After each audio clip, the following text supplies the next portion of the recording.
रावण के मरण के बाद मंदोदरी का क्या हुआ, एक भावनात्मक कथा। बहुत समय पहले की बात है।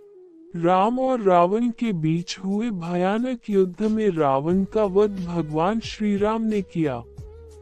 युद्ध समाप्त हुआ, लंका की धरती पर शांति लौटने लगी, लेकिन रावण की रानी मंदोदरी के जीवन में एक गहरा अंधकार छा गया।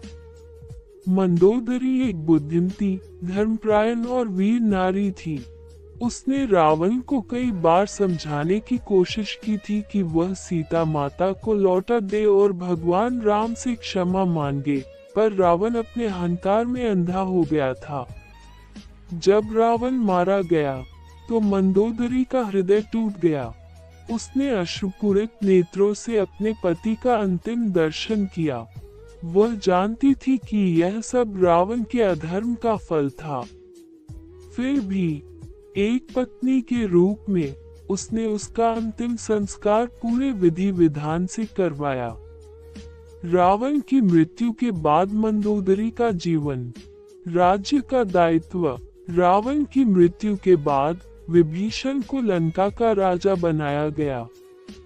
मंदोदरी ने राज्य की स्थिरता के लिए विभीषण का समर्थन किया। वह जानती थी कि अब लंका को एक धर्मनिष्ठ राजा की आवश्यकता है। वैराग्य का मार्ग। मंदोदरी ने सांसारिक मोह से मुंह मोड़ लिया। उसने राजमहल के सुख त्याग दिए और शिव भक्ति में लीन हो गई। वह रावण की गलतियों के लिए प्रायश्चित करती रही और लंका की महिलाओं को धर्म का मार्ग दिखाने लगी। मंदोदरी का संदेश। मंदोदरी ने अपनी पीड़ा को अपनी शक्ति बना लिया। वह अक्सर कहा करती थी, अहंकार का अंत विनाश में होता है और धर्म का अंत विजय में। अंतिम समय। कुछ कथाओं के अनुसार मंदोदरी ने बाद में विभीषण से विवाह कर लिया, ताकि लंका की राजनीति में संतुलन बना रहे और रावण के परिवार को सम्मान मिले। परंतु अधिकतर मान्यताओं में यह वर्णित है कि वह जीवन भर पतिव्रता रही और अंत में तपस्या करते हुए स्वर्ग सिधार गई।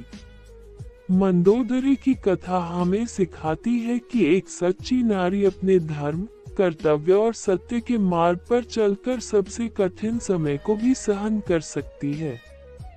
वह केवल रावण की पत्नी नहीं थी, वह लंका की आत्मा थी।